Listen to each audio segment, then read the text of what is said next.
girlfriend is thirsty, and when she wants a drink, she's going to get a drink. Welcome back, beautiful and amazing human beings. My name is Luke Rudowski here of thebestpoliticalshow.com, as we are going to be going live for the next 2 hours discussing all the latest and craziest news developing right now. As, of course, there's a lot to talk about, especially with Vivek Ramaswamy and his interesting comments on the presidential debate, which some people are saying is a trap laid out for Donald Trump, as WikiLeaks just deleted a whole bunch of emails. What is going on here? As in Ukraine, there's a new viral video showing the true kind of difference between men and women. We're going to be getting into that, as it looks like North Korea has just entered the fight. So yeah, we'll talk about that all for the next 2 hours. So please share this broadcast with your friends and family members. We are forever in debt to you guys helping us be here as an independent media organization for over 20 plus years. We truly wouldn't be here if it wasn't for you guys sharing the broadcast, getting it out there to the general public, fighting the censorship, and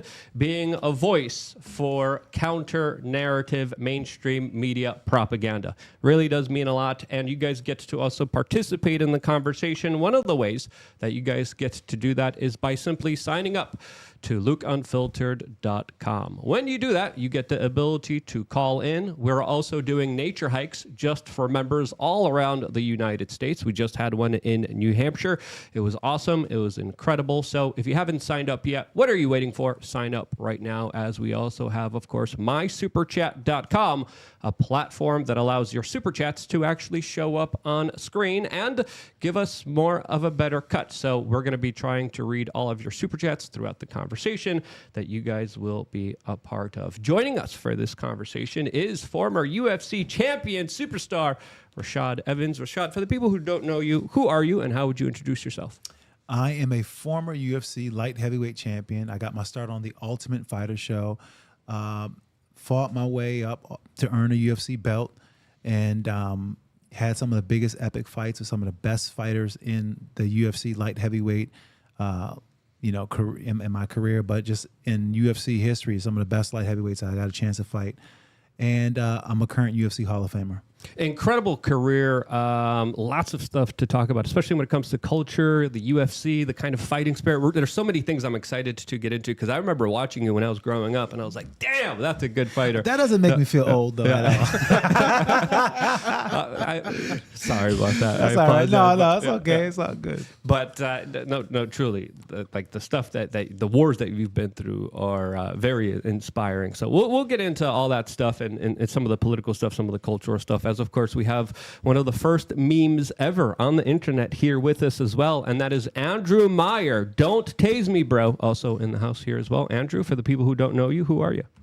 Yeah, don't tase me, bro. And also the creator of the Alex Jones video game, and once upon a time the editor-in-chief of We Are Change, broke the spirit cooking story with Luke and helped take down the satanic Clinton campaign in 2016. Yeah, that spirit cooking story and that email no longer available on WikiLeaks. We'll get into that, but that was our story.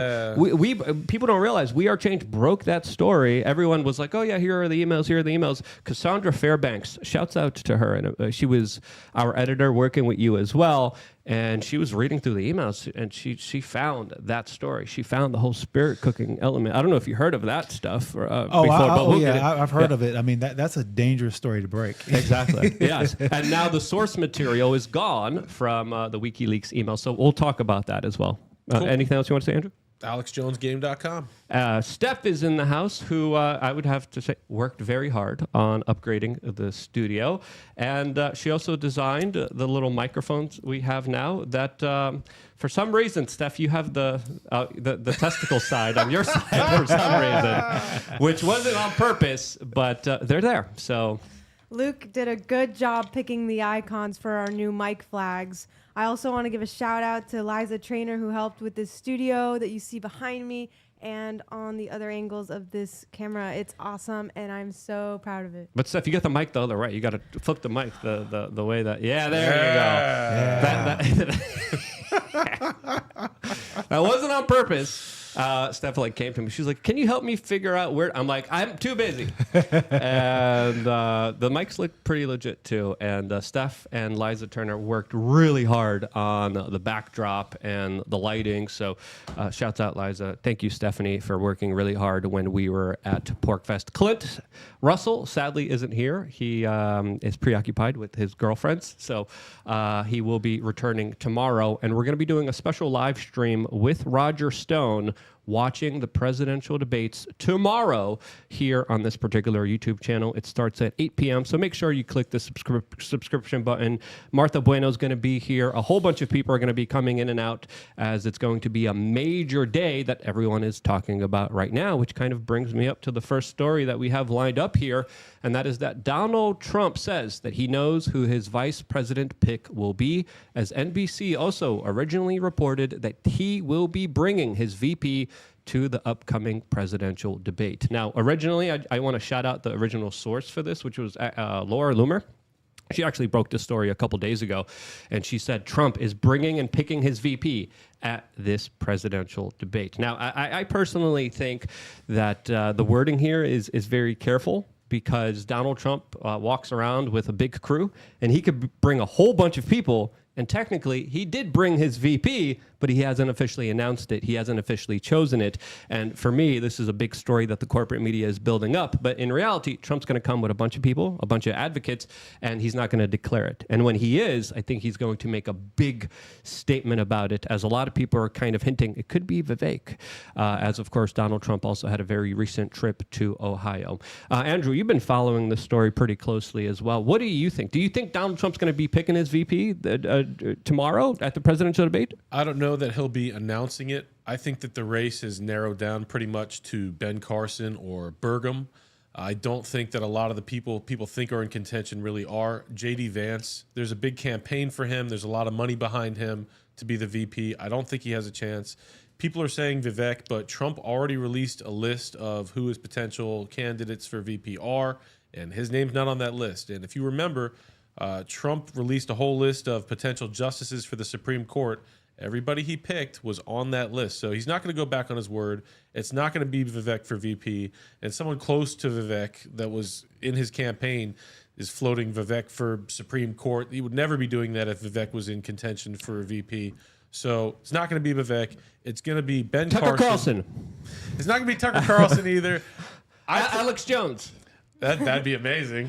Of the potential candidates out there, I hope that it's Ben Carson. Ben Carson's a man of God. He was loyal to Trump. He's there in the administration 2016, never stuck a knife in his back while everybody else in the administration seemingly was. So I like Ben Carson for that. He's loyal and a man of God.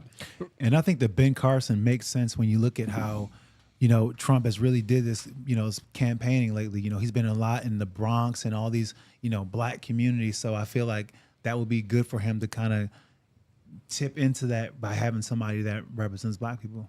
I remember I interviewed Ben Carson once. I think it was almost exactly 4 years ago, or even 8 years ago, and he talked about something that we can't say on this YouTube channel, but Hillary Clinton doing bad things to babies. So he's definitely on it as well, as a lot of people are kind of pulling around Vivek online. So you see this kind of conversation around Vivek, and he's definitely making a lot of very interesting statements, especially on CNN this morning as he came out.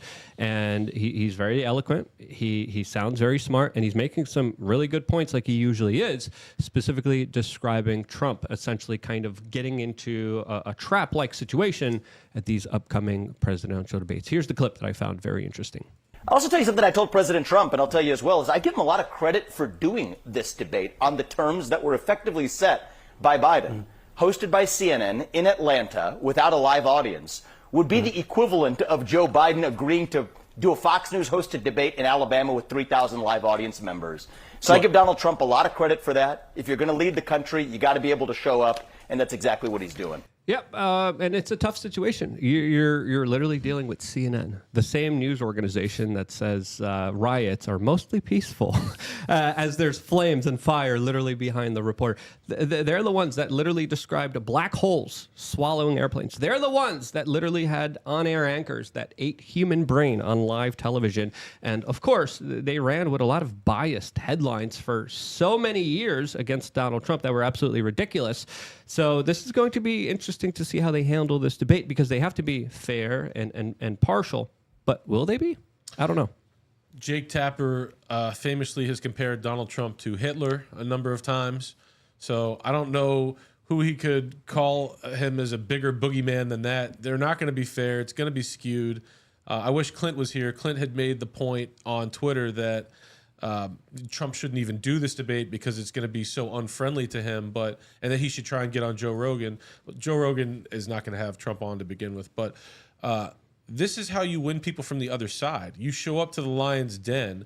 You know, everybody on Trump's side is already on Trump's side. You got to try and win people from the other side. So show up. The people watching CNN, the people that believe the type of stuff Jake Tapper has to say, answer to what they have to say, and maybe we can win over some converts. But I think it also speaks to the confidence of Trump, too, the fact that he's willing to go into the lion's den, willing to go into the fact that he knows that his words are going to be twisted. He knows he's not going to get a fair shake, but he's standing on truth, and on his truth, the fact that he can debate Biden anywhere. And I think it really speaks to that. And when he goes out there and he really lets it loose, I think people are going to really see who should be president. It's going to be interesting because there's a bunch of rules. There's no audience, and Trump, he thrives off of an audience. You could see him when he's on stage, and I've been to many of his kind of speeches.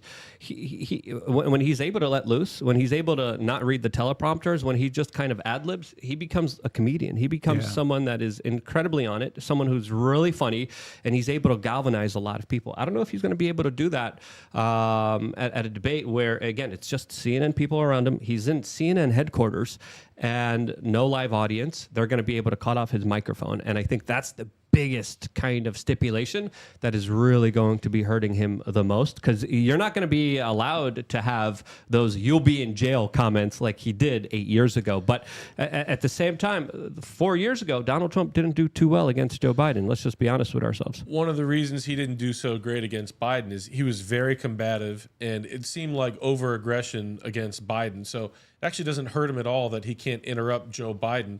And they're not going to cut off his mic while he's answering their questions. So they're going to try and get him with gotcha questions. And Trump is the sharpest mind we've seen for a politician in our lifetimes. Everybody remembers the famous Megyn Kelly question. You know, you called women fat slobs, dogs, pigs. And he said, only Rosie O'Donnell. So the potential for him to have a moment like that is there. Let CNN bring their worst, and we hope Donald Trump will bring his best. It's going to be interesting because there's a lot of conversations right now about Biden being pumped up full of drugs. The Trump administration actually asked the Biden administration if they would be willingly able to comply with a drug test. The Biden administration actually answered back today saying, no, that's just silly. We're not going to do any of that. But Biden has cleared his schedule for the entire week. He's not doing any kind of public events. And he's practicing at Camp David. So obviously this is a real legitimate concern for the Biden administration, as a lot of people expect a kind of zombified, out of it Joe Biden, and he's been out of it lately. He has been missing a lot of key moments and times where he's supposed to be on. He's not on it. He's not there. So, you know, going back to what you're saying about Trump and the way that he handled last debate versus this one, I feel like in this debate, you know, he was taking a beating throughout, you know, his presidency and all of that. So when it came down to the debate, he was much more defensive. But now the burden of proof of being is not on him; it's on Biden. So he's in a different position. So his serve ups, and just how his overall comfortability is going to be a lot different than it was when he was president. That's true. And you do see the president deteriorating in front of our eyes, but you see Donald Trump, when he's giving his speeches, he's on it. He's powerful. He's able to walk into the Libertarian National Convention and have thousands of people scream at him, curse him out, and he still stands there and he makes jabs at the libertarians, which is pretty bold. And I think it's fair to say with the libertarian choice right now that he definitely won a lot of those libertarians over by going into the lion's den, by having those conversations, and actually being open to a lot of the libertarian ideas that he conceded were absolutely right. So on that note, I think it's going to be fascinating to watch because there's so many questions that we're going to find out in just a few hours from now. We have a super chat here from Red Viking, which I thought was interesting, who says, Trump trolled people with that list. Vivek is still in. Is he? I kind of hope so. Out of all those people on that short list, I think he's definitely the best insurance policy for Donald Trump for anything happening to him, as of course Vivek kind of represents someone who's willing to go there further than Donald Trump on some of the key issues, especially when it comes to things like the FBI that other people aren't. I don't know if you have any kind of favorites, Rashad, personally yourself, or any predictions of where do you see this going. But it's going to be extremely telling for the future of this country if Trump gets elected, who his vice president is going to be. Well, I like Vivek. I like Vivek when he was running, and I like him because he's got this honesty to him where he's willing to answer the hard questions. He's willing to say the things that a lot of people don't want to say. And when it comes down to this America that we have right now, we're suffering from people just not being able to say what needs to be said. So when we have somebody that's willing to stand up and say what we all want to say in a position of power, it gets us excited. It gets us feeling like, you know what, things can actually go back. We can actually right this ship and get things back on track. Yeah, it's a crisis of leadership. A lot of people are afraid. A lot of people are kind of stifled. A lot of people are getting censored, including the latest WikiLeaks that we were just kind of talking about here that we broke a lot of specific stories on, as we have this latest from Mario Nafal here, who says that all emails related to the DNC leak have been removed from WikiLeaks, as it looks like this was a part of the larger guilty plea and plea deal that Julian Assange, of course, pled to, that now have destroyed very important records surrounding the DNC emails, highlighting a lot of the clear corruption and a lot of the illegal activities that they did. So clearly this is a major move made by Joe Biden. It's his administration, his intel agencies that are saying, you know what, now's the time. Out of all the times now, and again, this is not a coincidence. I don't think this is an accident. People are saying, well, no, the charges are just dropped and they're old and they just didn't see. No. There's absolutely something happening behind the scenes here. And for me, this is a great way to kind of attack Donald Trump a little bit. This is a perfect way to put Julian Assange in a situation where he now understands, hey, the Democrats got me out. Donald Trump is the one that kind of put me in there. So what do you guys make of this kind of destruction of these key important emails, as a lot of other people are saying, well, we actually have them up on other torrent sites, so it doesn't really matter? I think that it's just extracting the last little bit from Julian Assange. They had him in prison all this time. And, oh, you want to get out? You still got to delete these emails. And you got to remember, these people were very upset by that. When we broke the spirit cooking story in 2016, people don't understand. I heard from voters in Midwest states, Wisconsin, Michigan. They were swing voters, and they heard about the satanic rituals that John Podesta in the Hillary campaign, the actual chairman of the Hillary campaign, was doing. He was doing satanic rituals, ingesting bodily fluids. I'll leave it at that. Well, they were taking all of the fluids, all of them. Like, we're not talking about some of them, all of them, and literally writing messages to in order to summon demons. That's literally what they were doing. And there was confirmation through the emails that Podesta was a part of this. Marina Abramovich, which has access to, of course, Jay-Z, Lady Gaga, all the celebrities in Hollywood. She's a major figure connected very closely to a lot of Democrats, also connected to Bill Gates, oddly enough. Not surprising. She famously stood in front of a portrait titled "The Summoning of Satan" with Lord Jacob Rothschild, who's also on our channel, by the way. If you want to see me talking to Lord Jacob Rothschild, that's probably the #1 video that pops up on our channel. So, but yeah, that painting was pretty eye-opening, to say the least. So I think it's just a little bit. You take that down right now. How dare you have ever told the world that we did that? So that's what I think it is. And the The left was so mad too. They wrote a whole book on how we broke that story. Like people don't know. No, our website crashed. I remember when we first broke that story, and you guys brought the story to me, being like, "Yo, we got one of the biggest stories out there," and I'm like, "Whoa, this is big. These are some major implications," and it's one of the reasons why Julian Assange was punished as much, because he revealed the kind of inner workings, the weird stuff that they were doing, that they were openly emailing about. Imagine the stuff that they're not emailing people about. Right. Imagine the stuff that they're involved in, especially when it comes to kind of dark magic and evil that they could be potentially a part of. Again, we're being careful here with what we say, because now we're kind of extrapolating here a little bit. But it's fair to say that a lot of people say, the whole spiritual religious aspect is crazy, it's woo-woo, but the elites believe in it, and they believe in it in a real way. Yeah, with Assange and him getting out and him having to delete the rest of the WikiLeaks, I don't feel like he's going to be beholden to any Democratic campaign or anything like that, because of the fact that when you get that deep as he got, and you seen what he's seen, how the sausage is made, and with that comes with the perspective that we're not able to understand just being normal citizens. And the line between Democrat and Republican, where that line really is as far as loyalty, as far as who's really controlling the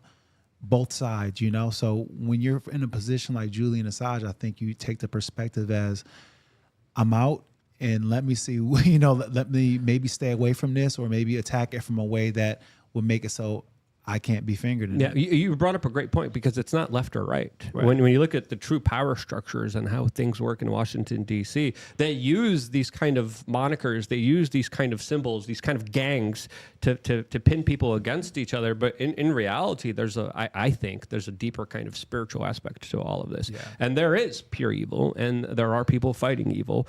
And some people say that's just kind of an easy, kind of quick, lazy way of explaining it. But when you look at the spirit cooking stuff, when you look at the Bohemian Grove stuff, when you look at the island stuff that they did in the Caribbean here, and all this other stuff, it really does lead you down a pathway to understand that there's something bigger at hand here that's above a lot of people's comprehension, and a lot of people don't want to believe in it. They want to believe red team good, blue team bad. In reality, there's a bigger game at play here. Yeah, well, and also people don't want to look at it because it's Satanism. And inadvertently, we all partake in it in some kind of way, knowingly and unknowingly, And I feel like in American culture, there is a deep satanic nature to the whole thing. And a lot of things that we partake in, we don't realize the satanic origin because we're not privy to the occult meaning behind a lot of things. And because of that, we really can't get the perspective, or we're not willing to look at it as deep as it needs to get, or we can't even believe for the most part that the world can really be the way that it might be. Yeah, and a lot of it is in plain sight. A lot of it is in the symbols. A lot of it is in the rituals. A lot of it is just kind of, once you start paying attention to it, you're like, wait, it's here, it's there. It's like, it's everywhere. And it's like, holy freaking cow. It's on TV, it's everywhere. Yeah, and it's done in such a kind of underhanded way where I think a lot of these people understand that they need to have some kind of consent over the people that they rule over. And I think this is why. And again, this is getting into some of the weed stuff, but I think it's important to get into, because this is some of the stuff that a lot of people are talking about, but too afraid to kind of talk to express. But I think a lot of this is also done on a subconscious, subliminal way, where you're kind of inundated with the marketing, the messaging, these kind of larger symbolic, ritualistic gestures over and over again, to the point where you just kind of acquiesce. You see it also in concerts. You see this in these kind of ceremonies. When CERN was opened up, and they opened up specific tunnels in Switzerland. They had the weirdest occult-like stuff. And then it's like they're just kind of bragging. They're just kind of rubbing it in our face. They're just kind of saying, "This is what we're doing." The latest kind of portrait of the British royalty, all in red with that little butterfly. That right there has so much significance that a lot of people don't even understand. Yeah, and that's the thing right there. Is I feel like, once people start really looking into the occult meanings behind things, I think a whole world of language is going to open up, and they will be able to see that it was right in front of them the whole time. And I feel like that's maybe the scary part for most people. The most reluctant part is because we all have an ideology of what we believe this world is to be. And that ideology is our driving force for every single thing, to get up and to do the grind and to do the things you don't want to do, but you believe that if you do it, it leads to a better future. And it's hard to imagine a better future based in soil that's not meant to have anything fruit from it. Yeah, absolutely. I couldn't agree more with that. As of course, the more I kind of look into all of this, the more I'm kind of aligned to the spiritual aspect of this and making sure that I'm right and making sure that I'm doing things that aren't feeding into the larger kind of beast, the larger kind of demonic, low vibrational kind of energetic frequencies that usually prey off of our ignorance and our kind of ability to do the quick, easy thing, which essentially means selling yourself, selling your humanity, selling your larger kind of energy and frequency, and giving a lot of these kind of bad people all of your power. And if you look at the way that they run things, they not only brag about the stuff that they do, but a lot of it wouldn't be as prolific, wouldn't be as powerful if it wasn't for us kind of acquiescing blindly, ignorantly, and saying, I'm just going to buy these products. I'm going to give my attention. I'm going to give my energy. I'm going to give my time. I'm going to make sure that the mainstream thing is the thing that I'm going to be doing. And then people don't understand. You're feeding a beast there, and it's a pretty serious one. That's right. It's up to us. It's our choice, and we are giving that power away. So it's time to take that power back and be mindful and aware of what we're listening to, what we're focusing on, and stop fearing these things, because once you stop giving them your energy, then they just cease to exist. Yeah, fear is the main part of it that you brought up. Sorry, go ahead. No, it just goes back to the fact that, they've been telling us from the longest time. And a lot of people, I talk to them about it, they be like, well, when I speak to them about truth or whatever, things that are conspiratorial, they were like, well, what are you going to do about it? And there's just this feeling and this notion that there isn't anything that one person can do about it, so nobody does anything about it. And that's where the power is the fact that they've told us since we've been young that everything that's important is outside of yourself. So when you have to make a decision and find your power in yourself, it's hard to find that power in yourself when you've been told that you have no power. But when you discover the power in yourself, and you discover truly where that comes from, then you realize that that's why they need to get the consent. And that's why they got to manufacture consent. Exactly. And they do it in so many different underhanded ways, especially when it comes to entertainment and music and the culture, which I think there's a backlash on. I think there's an awakening. I think people are finally starting to realize, hey, this doesn't feel good. The pathway that we're on, the road that we're on, isn't nice. And it's filled with a lot of pitfalls. It's filled with a lot of traps. And I think this larger kind of ignorance and acquiescence is slowly kind of evaporating. I don't think we're there yet. I think still we have a lot of significant problems. And I still think we should question everything in our society. Andrew, you speak about this all the time. You're very quiet now. I was enjoying this. I don't usually get to hear. Mic up a little behind. There we go. I don't usually get to hear such a high-level conversation where people are discussing the Satanism in society. It's super real. A lot of people, for some reason, try to deny it. They put it right there in the Super Bowl halftime show, like right on display, out in the open, like obvious satanic imagery, and people still want to stick their heads in the sand. So it's nice to hear consensus at a high level for what, this stuff's going on. And the people that give away their power and say, oh, what could I possibly do about it? You can connect to God. You could take righteous actions. You can do things to help people. Everybody in this world, they say the world is 50-50, like good and evil, and you tip the balance. What you do in your life, if you do more good, you tip the balance of the world to good. And if you choose the other side, you make the world into hell. So everybody watching this, do the right thing, do some good. And, since I brought it, Get a Zohar, literally the Holy Grail. Not kidding. Zohar.com. Well, whatever your religion is, whatever your personality is, and again, Andrew has his own perspective and religion and ideology. I have my own. I bet you probably have your own as well.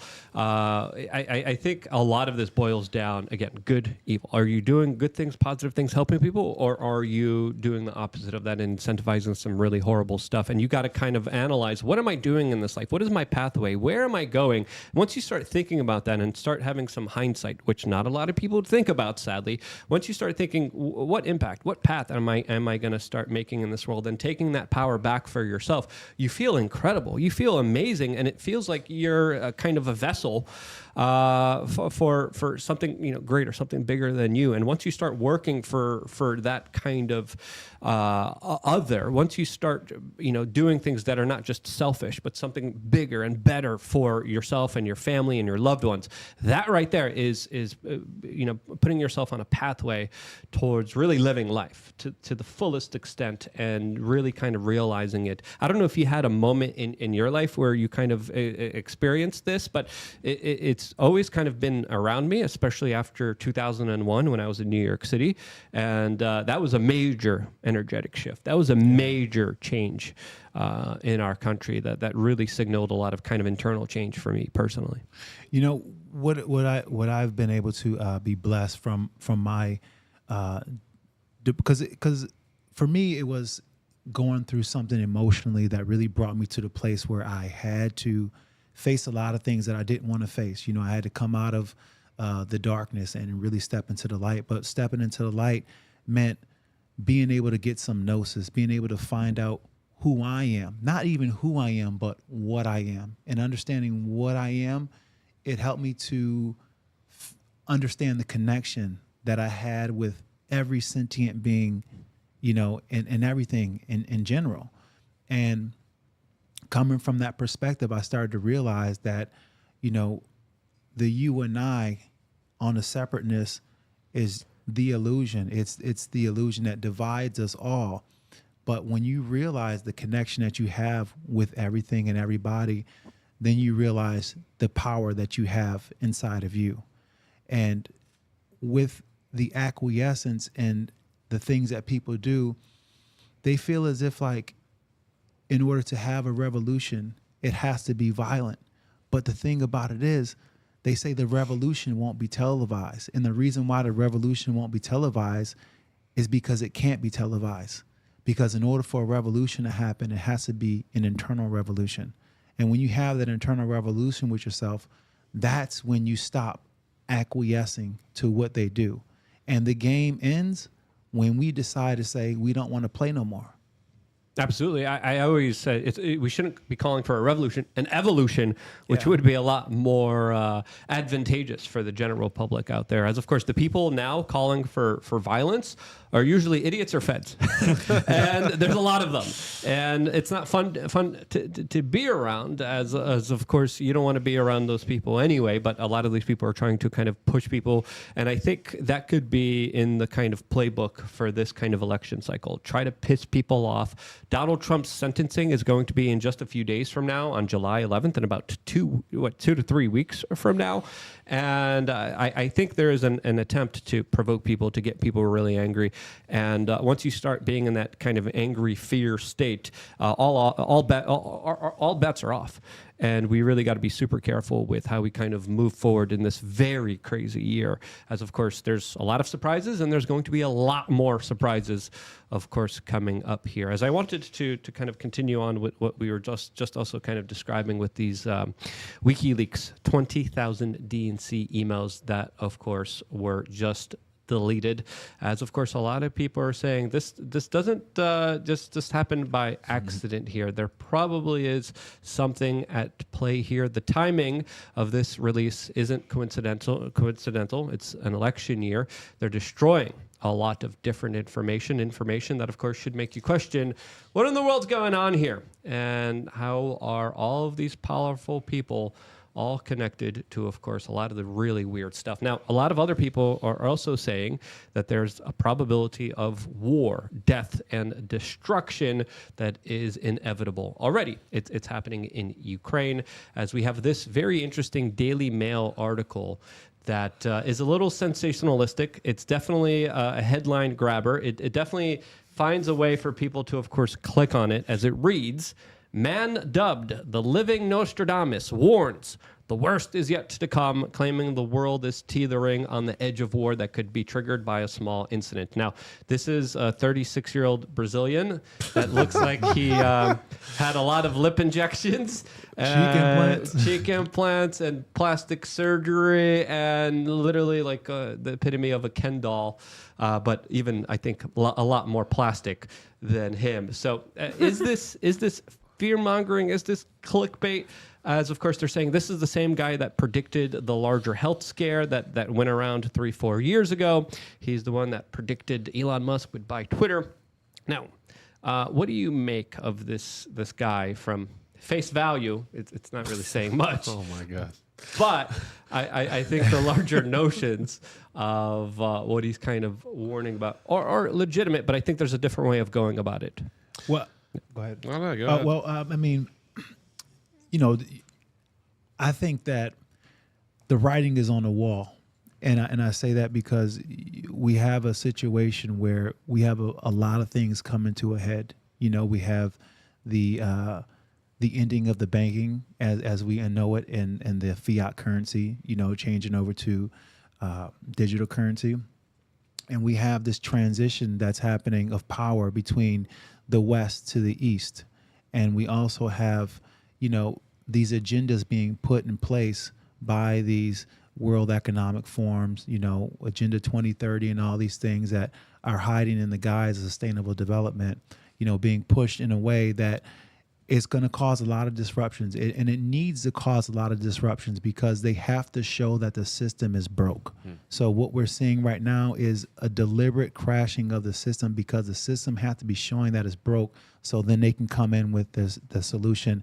It's a dialectic. It's a Hegelian dialectic. So that's what we're witnessing. Yeah, it's like a one world government that's going to be so convenient for everyone. It's like, a global world order. It's like a central bank digital currency is almost if they're trying to consolidate all power for themselves. Now, so people are lighting this guy up in the chat. A lot of people are saying Nostradamus. Other people are saying, look, you actually predicted more than this guy. And people are saying specifically the predictions we made here about, again, we got to be careful here because we're still on YouTube, but the larger kind of health scare that happened 3-4 years ago. YouTube, just a couple days ago, took down my video with David Icke that we released 12 years ago, describing a situation where there's going to be essentially a bio war, that there's going to be procedures released. We essentially described what happened, but we did it 12 years ago. That video was taken down for misinformation surrounding a health thing that they cited specifically for 3 years ago. And again, I'm not Nostradamus. I'm not a genius. It doesn't take someone of high intelligence even to figure this out. As of course, these guys brag about it. These guys talk about it all the time. These guys literally release the documents of like, hey, we're going to be doing this, and this, and this. This is our plans. This is what we want. There's a lot of useless eaters out there. We got to get rid of them somehow.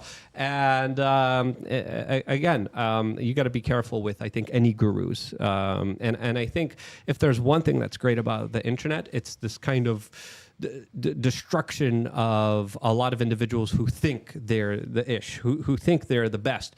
There's no better way to get grounded and face a reality check than by having literally everyone just comment on all of your lip Show fillers. the next one. There's another one. There's another one Look here. at that AI thing. Oh my gosh. Well, that's He looks a lot better. He looks more manly. That's because the AI took care of it.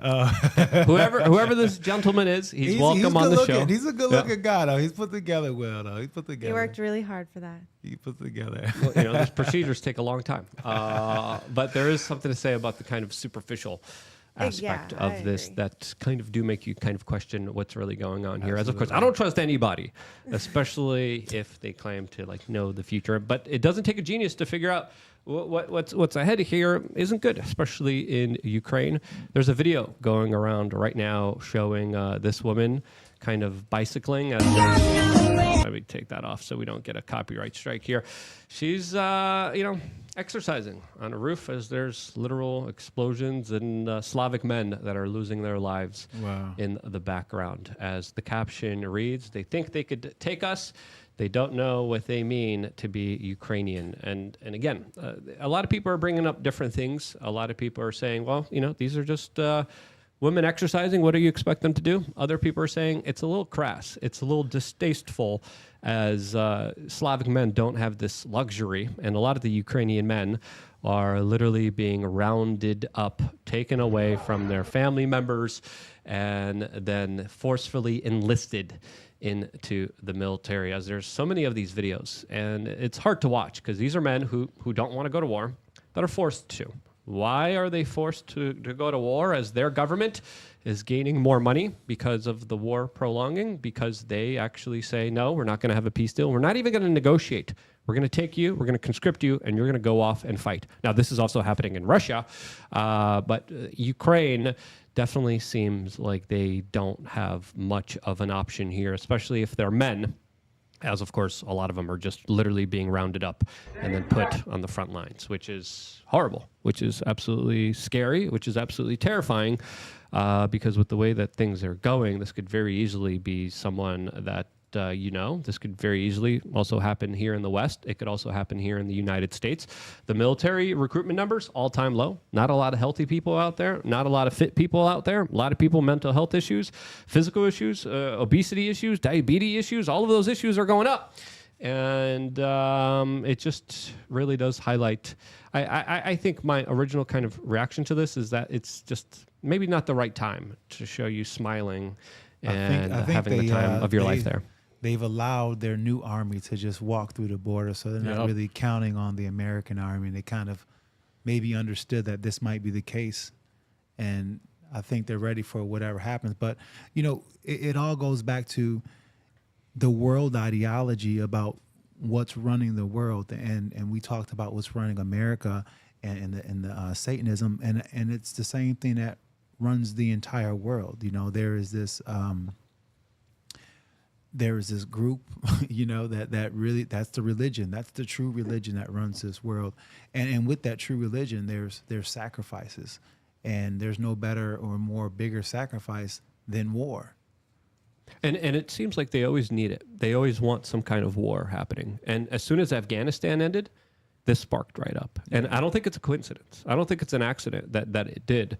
As, of course, you bring up a good point. Throughout recorded human history, a lot of civilizations always had some kind of blood sacrifice, always had some kind of situation where they took men and literally put them on top of pyramids, ripped their hearts out so the weather could be gooder. And then you see a lot of these kind of practices, I think, done in also a very similar way, where we're dealing with these wars. These wars are dumb. These wars are stupid. There's kind of no larger point to them. There should be peace. There should be negotiations. It's what any rational man would be doing.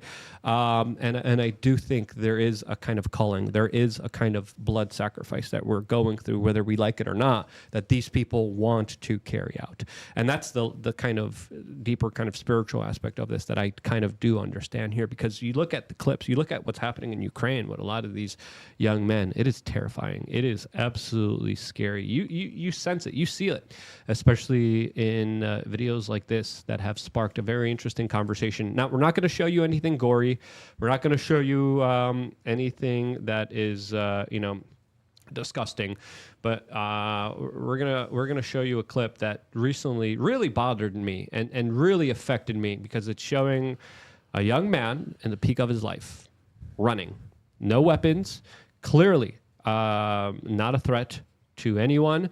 He looks at the drone that he senses that he's trying to get away from, and he's pleading with it. And he's saying, please, don't. I don't have a weapon. I'm running away. This drone doesn't give a damn. This drone then takes his life as he tries to flee, as he tries to run away. And this is why I think videos from Ukrainian women like this are a little bit distasteful.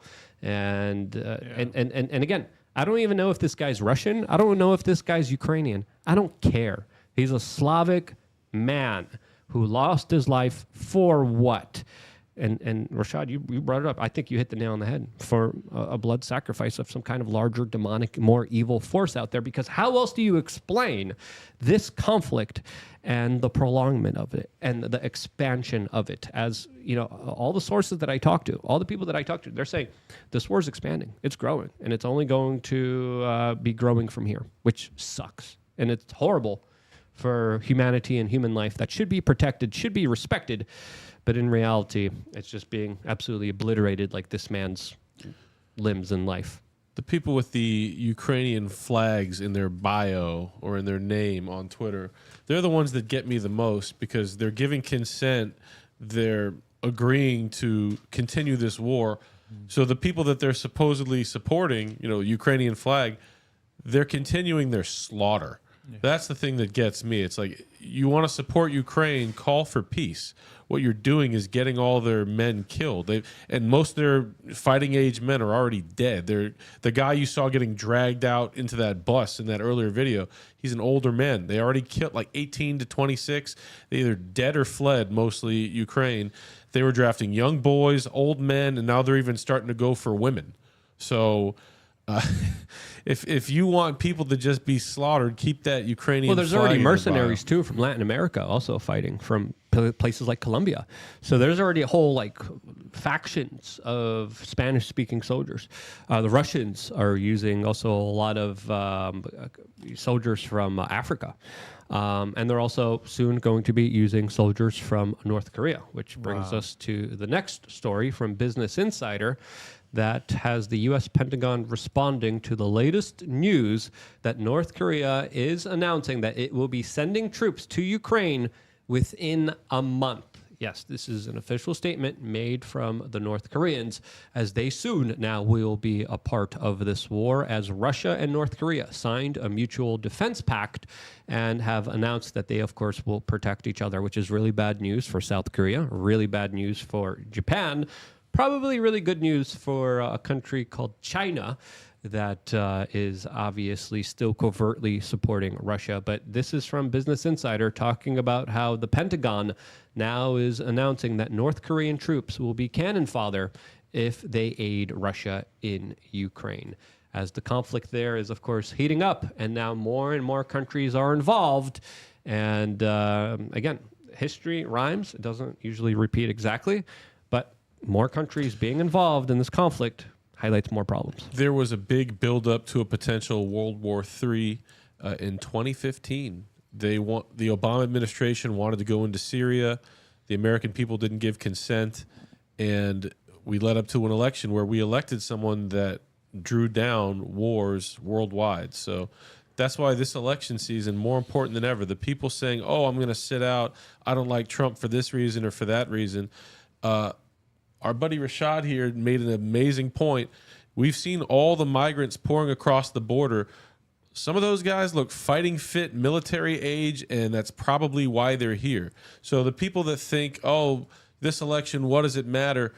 If they want to kick things off and they want to destroy this country, they want to have a World War III, it ain't going to be World War III just over there. They're not just fighting age men, Andrew. We have the story pulled up here, which is crazy, that broke today, talking about how 400 radical jihadis snuck into the United States, as, of course, many of them are still missing. Some of them have been arrested, but this is according to the... We'll talk about this story on another platform because, again, some of the keywords YouTube really doesn't like here, and then they stop us in the algorithm. But sorry, I cut you off from your point. The ultimate point, and Luke's nailing it too, but the ultimate point being, don't sit this one out. This election really matters. If you want peace in the world, under Trump, there was peace. There was none of this Ukraine, none of the stuff in Israel. There was peace, and there will be peace again. This election really, really matters.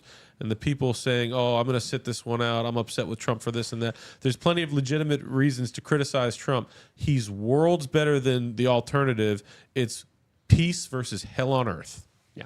And with this, North Korea and Russia, it just strengthens the whole BRICS movement. And that's a problem for us, especially since the fact that, financially speaking, the dollar's not the standard anymore when it comes to trading in oil and things like that. And there's a huge financial shift, and there's also a huge, morality and political shift that's moving away from the United States and everything that has to do with it. So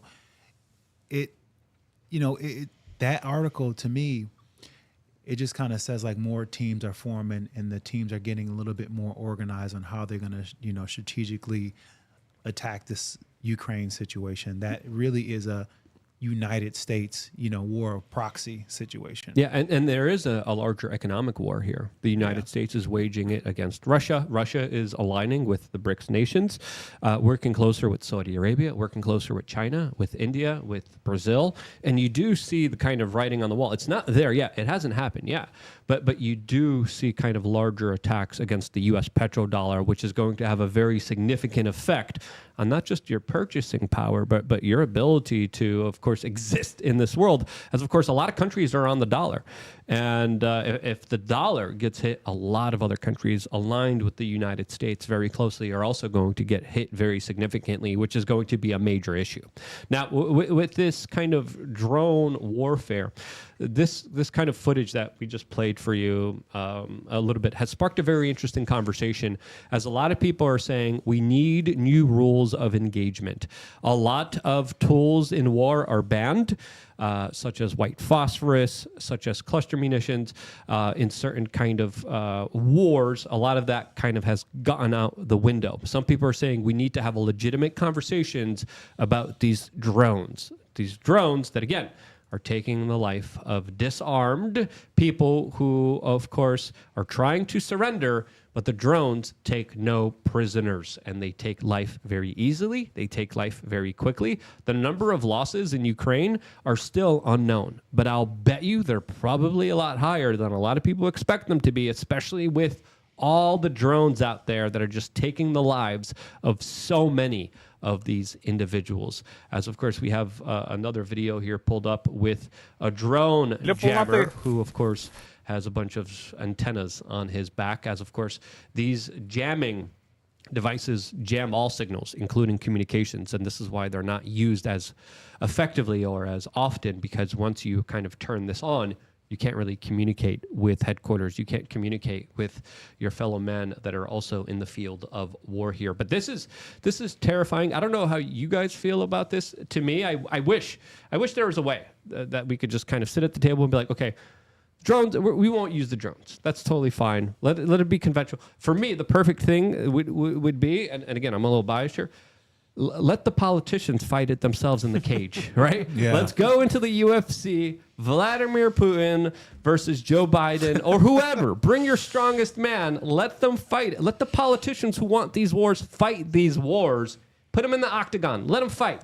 As, of course, that would be a lot better for me than having other people do your dirty work, especially some of the poorest, the underprivileged, some of the most screwed over people in the world that are told, you know what, put on a uniform, go kill your neighbor, which is crazy. Yeah, talking about the drone thing and just the effect of what that has, on the enemy, but also on the party that's doing it. I had a friend of mine who was in war, and he was a drone operator, and the trauma that he experienced from having to take life and be the one to push the button to be like this, to take the life, he struggles with it, and he struggles with the enormity of people that he had to do in order for his job. So it's like, it's not a normal warfare method, and it does have significant ramifications on human being, even though they're not eye to eye, even though they're not directly taking the life face to face. You still using these robots has a larger kind of energetic kind of consequence that a lot of people don't realize. Because once you start taking life, you see monsters being kind of created. And the human mind, unless you're a sociopath, and there are some sociopaths out there, most of them in Washington, D.C., by the way, scientifically proven through statistics, more people there per capita that are sociopaths than anywhere else in the world. Not an accident, not a coincidence. But the average human can't really rationalize this. There was footage that I saw. I probably won't be able to find it, but it was these kind of young Ukrainian men, and they're kind of vaping, and they're in this hole, and they have the kind of VR goggles on, and they're flying these drones, and they're kind of celebrating, and they're like, yes, we got him, we took his life. And I'm like, that guy was running away. That guy didn't have a weapon. Like, there's nothing that brings honor to this. There's nothing. You're not helping anyone, and celebrating it automatically made me say what we were just talking about a couple minutes before. I was like, this is a death cult. You're douche fluting, you're vaping, and you're celebrating the taking of life through a robot. There's nothing more dishonorable, there's nothing more evil than using robots to take other human life. And I say that not just for those Ukrainians that we saw, also for those Russians who are doing the same exact thing, which is cruel, which is absolutely evil. Yeah, I mean, you know, with the drones and as things progress as far as technologically, you know, AI and everything that's going to come with that, it just offers a platform where war is becoming so different so fast. And that's the thing. It's becoming so different so fast.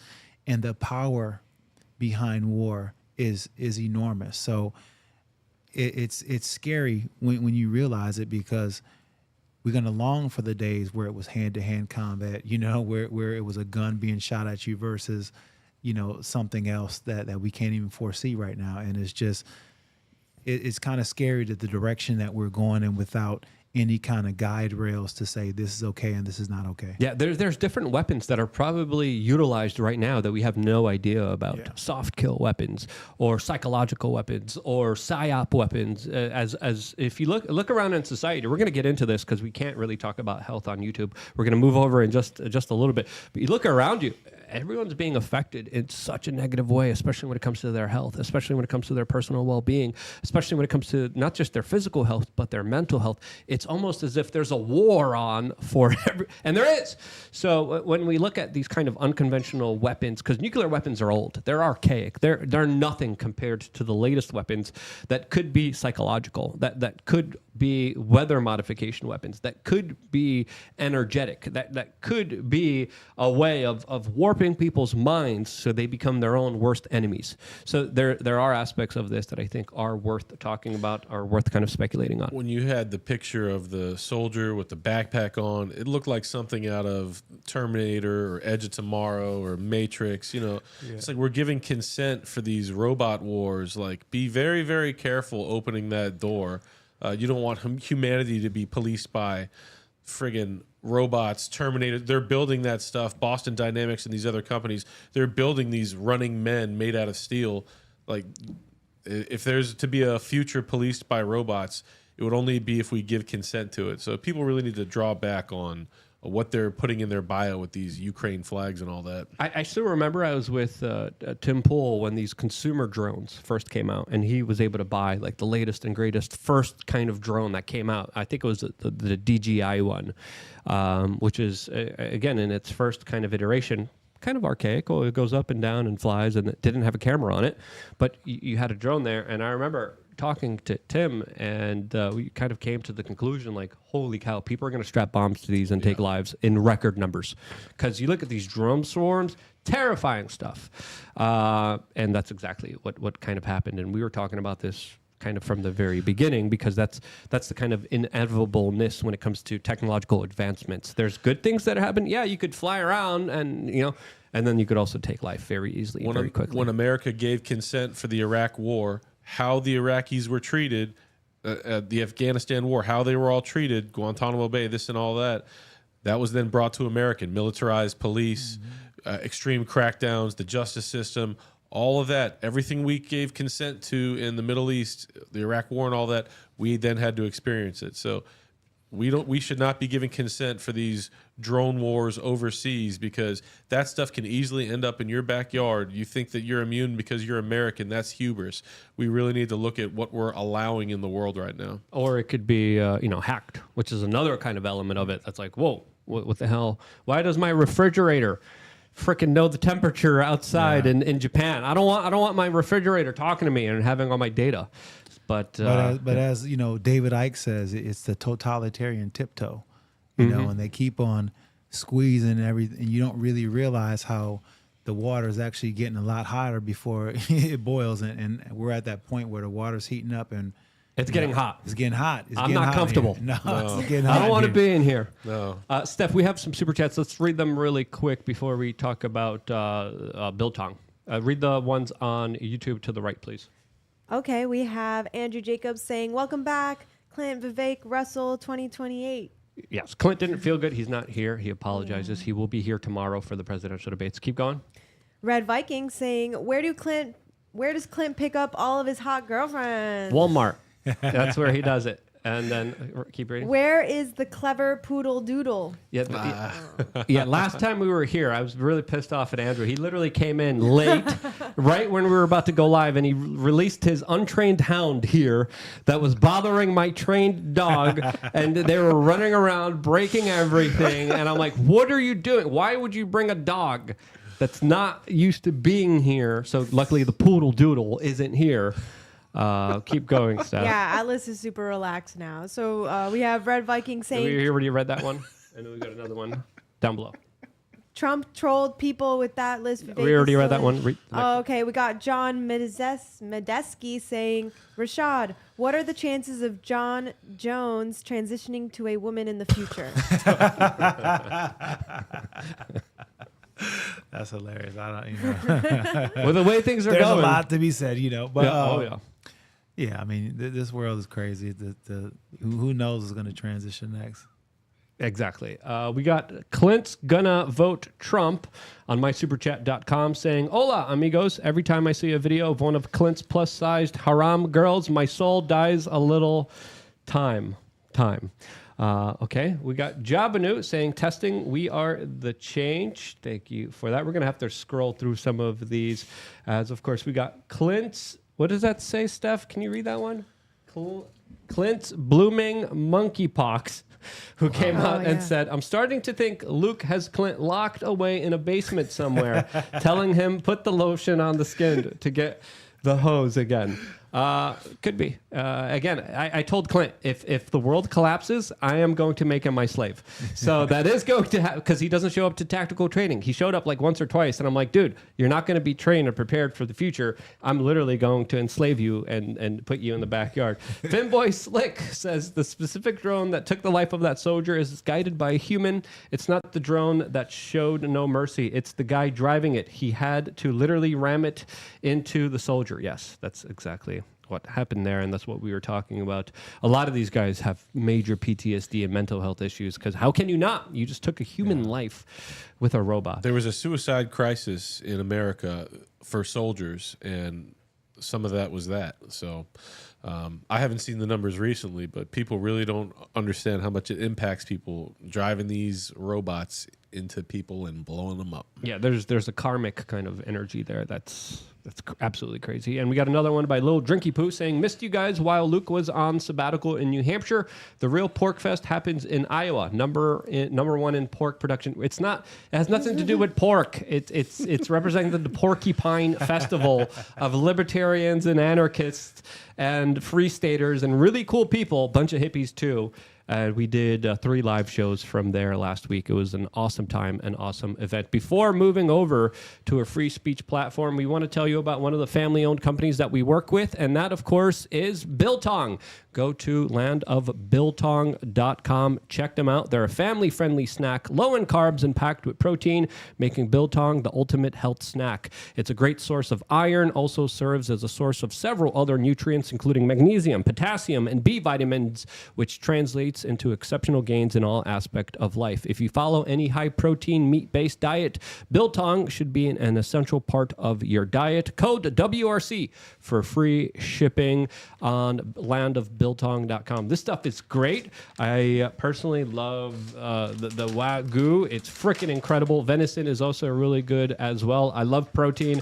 I love this stuff. Great company, family-owned company. They send us all this stuff all the time. I'm very happy that they do. We pay Clint exclusively just in Biltong alone. He's very happy.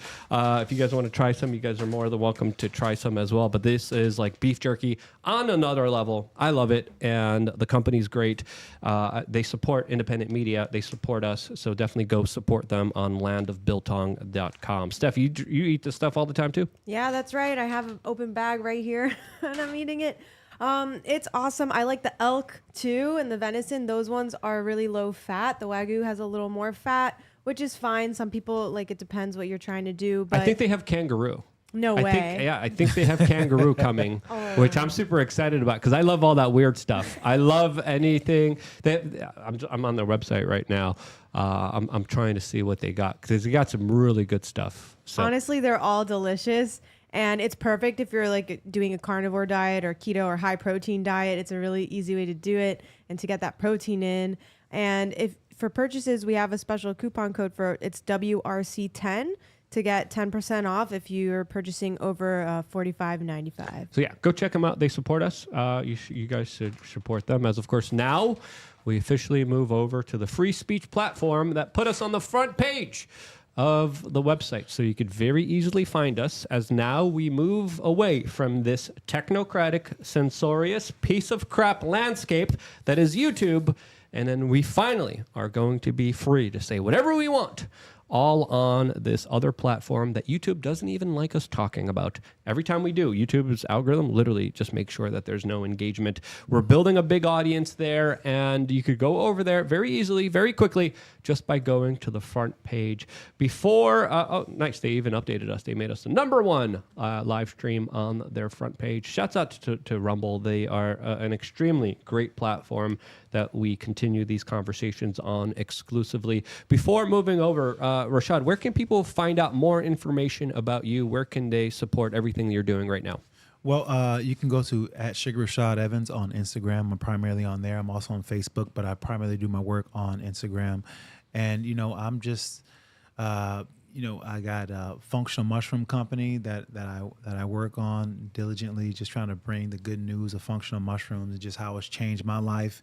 And that's been my main, reason for, getting into the functional mushroom business with my partners, Dell Jolly and Jake the Snake Plumber, the former quarterback for the NFL. Nice. And it's a passion project that we all got on, and it's been something that we've been enjoying the process of growing a business, but growing a business as functional mushroom, because the educational part and teaching people the benefits of what functional mushrooms can do, from the neurological body to depression to almost anything that you are going through, because these are adaptogens that really do what your body needs, and it brings your body to homeostasis so your body can heal itself. And that's what our bodies are meant to do. It's meant to heal itself, but it has to be brought in balance, and mushrooms do a good job of doing that. Steph literally made like mushroom adaptogen tea this morning. Okay. We'll get into it. I want to talk about that stuff because YouTube hates health stuff, and let's talk about it extensively because there is a mental health crisis,